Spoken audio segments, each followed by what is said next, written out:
চৰণত আমি শতকোটি প্ৰণাম যাচিছোঁ। দৈৱকী নন্দন ঈশ্বৰ কৃষ্ণ গোসাঁই চৰণত শতকোটি সেৱা যাচিছোঁ। গুৰুজনাই মূল সংস্কৃত ভাগৱতৰ টীকা টিপ্পনী ভাঙনি কৰি পদবন্ধে পৰম পুৰুষ কৃপাময় মহেশ্বৰ পৰম পুৰুষ ভগৱন্তৰ চৰণত সেৱা শ্ৰদ্ধা কোটি কোটি প্ৰণাম নিবেদন কৰিছে। যিজন ভগৱন্ত পুৰুষে মৎস্য কুৰ্ম আদি কৰি ২৪ অৱতাৰ মূল ১০ অৱতাৰ তেওঁ ধাৰণ কৰিছিল, সেইজন গোসাঁই চৰণত কোটি কোটি সেৱা জনাইছে। যাৰ নাম ললে, যাৰ নাম স্মৰণ কৰিলে অত্যজু উত্তম আতি হৈয়ে যাক স্মৰি, যাৰ নাম ললে জগতত কোনো আৰু নিচ হীন হেয় প্ৰতিপন্ন হৈ নাথাকে, অস্পৃশ্য হৈ নাথাকে, অন্ত্যজ্য হৈ নাথাকে। নামৰ এয়া মহামহিমা। নামে অন্ত্যজ্যজনক বৰেণ্য পাত্ৰলৈ সমাদৃতলৈ উত্তৰণ ঘটায়। সেইজন ঈশ্বৰক গুৰুজনাই শতকোটি প্ৰণাম জনাইছে। যাৰ নাম ললে অকল আপুনি ময়ে নহয়, সমস্ত জগত উদ্ধাৰ হ'ব পাৰে, সেইজন গোসাঁই চৰণত গুৰুজনাই শতকোটি প্ৰণাম জনাইছে। আৰু এই ভাগৱত হৰিদ্বাৰৰ গংগাৰ পাৰত মহামুনি শুক গুৰুৱে পৰীক্ষিত প্ৰমুখে ঋষি সমাজৰ আগত বৈকুণ্ঠৰ পৰম মংগলময় মহাভাগৱত শাস্ত্ৰ কীৰ্তন কৰিবলৈ আৰম্ভ কৰিছে। সংক্ষেপ কৰিহে গুৰুজনাই কৈছে, টীকা ভাষ্য অনুসাৰে সংক্ষেপ ৰূপেহে পদ ভাঙনি কৰা বুলি তেওঁ উল্লেখ কৰিছে। আৰু একেখন ভাগৱতকে দ্বিতীয়বাৰত নৈমিষাৰণ্যত উগ্ৰশ্ৰৱা সুতদেৱে ২৮,০০০ ঋষিমুনি, সেই দলটোৰ দলপতি আছিল সৌনক ঋষি। সৌনক প্ৰমুখে ২৮,০০০ ঋষিমুনিৰ আগত উগ্ৰশ্ৰৱা সুতদেৱে দ্বিতীয়বাৰ এই ভাৰত ভূমিত এই মহাভাগৱত তেওঁ কীৰ্তন কৰিছিল। প্ৰথমবাৰ হৰিদ্বাৰ গংগাৰ পাৰত মহামুনি শুক গুৰুৱে পৰীক্ষিত প্ৰমুখে ঋষি সমাজৰ আগত, আৰু লগত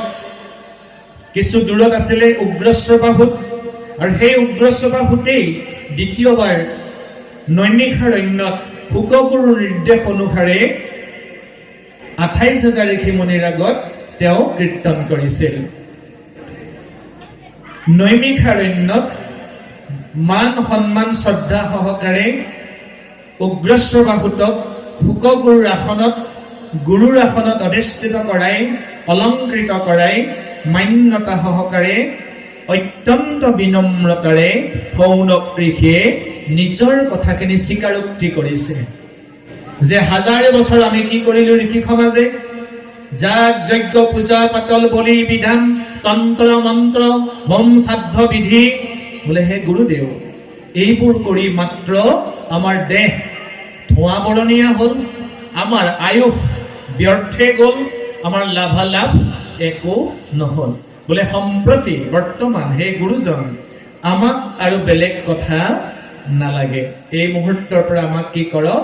ভগৱন্ত ঈশ্বৰ কৃষ্ণ গোসাঁইৰ গুণ যশ লীলা চৰিত্ৰ, ভগৱন্ত ঈশ্বৰ কৃষ্ণৰ লীলা মাধুৰ্য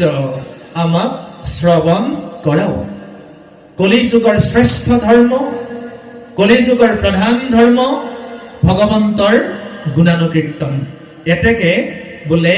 পৰম ঈশ্বৰ দেৱ কৃষ্ণ দেৱ নাৰায়ণ তানে মহাভক্তি ইটো শ্ৰৱণ কীৰ্তন। এই কথাটোকে নাজানি আমি আন কৰ্ম কৰিলো, আন স্বৰ্গ আশা বাঞ্ছা কৰিলো, কেৱল আমাৰ আয়ুস ব্যৰ্থে গ'ল। হে গুৰুদেৱ আমাক কৃষ্ণ কথা দান কৰা। মানৱ জীৱনত যদি আমি কৃষ্ণ কথা এইদৰে সাধু সংগত একক ক্ষণ শ্ৰৱণ কৰাৰ আমাৰ সময়ে নাতে, তেনেহলে মানৱ জীৱন ধৰাৰ বা নধৰাৰ আমাৰ কোনো ফল নধৰে। তাকে গুৰুজনে লিখিছে, একক ক্ষণ মানে যিটো শুনৈ কৃষ্ণ কথা, তাৰ বিনে আনৰ জীৱন যায় বৃথা। আয়ুস ঠিকেই পালো, কিন্তু এইদৰে সাধু সংগলৈ আহি একক্ষণ কৃষ্ণ কথা সাধু সংগত বহি শুনাৰ আমাক সময়ে যাক নাতে তেওঁ জীৱন ধৰা জীৱন নধৰা একেই কথা গুৰুজনাই কৈছে বোলে হে গুৰুদেৱ আমি ভাগৱত শ্ৰৱণৰ প্ৰাক মুহূৰ্তত মহাবৈষ্ণৱ মহা ঈশ্বৰ ভক্ত মহাভাগৱত পৰীক্ষিত ৰজাৰ বিষয়ে অকণমান জানিব বা শ্ৰৱণ কৰিব খুজিছো এই কাৰণে যে বিষ্ণু বৈষ্ণৱৰ কিঞ্চিত একো নাহি ভেদ দুইৰো কথা কৰে পাতকৰ স্কন্ধ ছেদ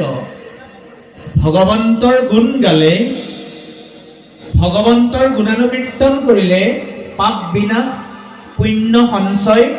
ঠিক তেনেকে ঈশ্বৰৰ এজন একান্ত ভক্ত ঈশ্বৰৰ এজন একান্ত বৈষ্ণৱৰ যদি আমি গুণ গাব পাৰো গুণ গাব নোৱাৰো অন্তত প্ৰশংসা কৰিব পাৰো প্ৰশংসা কৰিব নোৱাৰো অন্তত অভিনন্দন জনাব পাৰো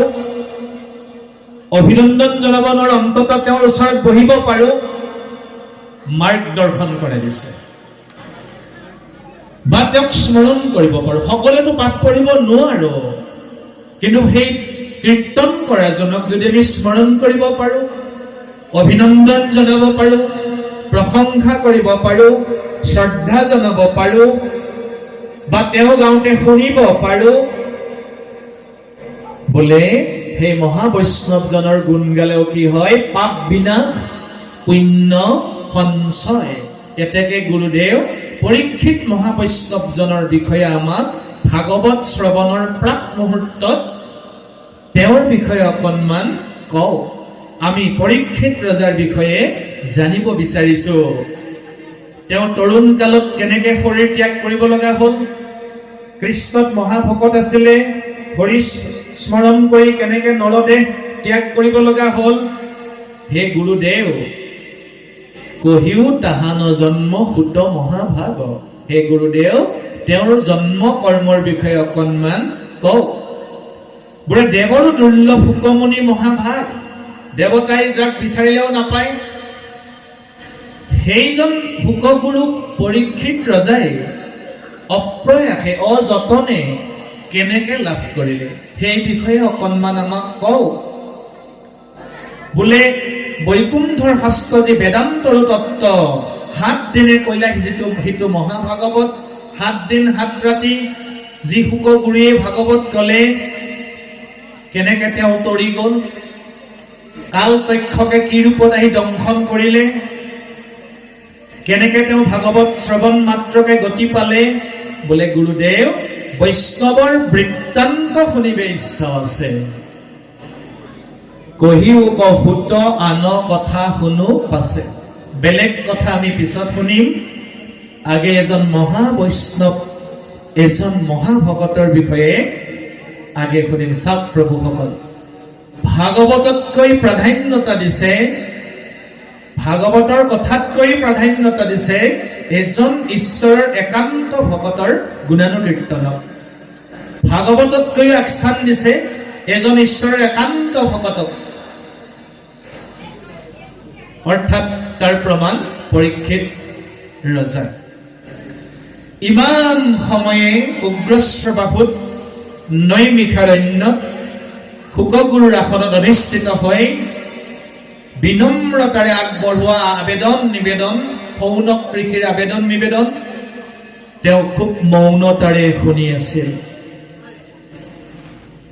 গোটেই আবেদন শুনাৰ পিছত তেওঁ কান্দিছে আবেগিক হৈ পৰিল হেন শুনি সুতে বিনাৱন্ত অৱনাতে বিনাৱন্ত শব্দতে কন্দাকে বুজায় তেওঁ আবেগিক হৈ পৰিল তেওঁ অহংকাৰী হৈ পৰা নাই আমি অকুলীন হেন আছিল মনতে হে মোৰ সন্মানীয় ঋষি সমাজ ইমান দিনে আমাৰ মন মস্তিষ্কত আমাৰ ভাৱনাত অকুলীন ভাৱটোৱে দখল কৰি আছিল কিয়নো সকলোৱে আমাক অকুলীন জ্ঞান কৰে সকলোৱে আমাক অস্পৃশ্য জ্ঞান কৰে ঐন্তেয্য জ্ঞান কৰে একেবাৰে গ্ৰাম্য ভাষাত প্ৰাথমিক ভাষাত যদি আমি ক'ব যাওঁ চুৱা CCBB কিন্তু কৈছে হে তোমাখাৰ প্ৰশ্নে ভইলু আজি কি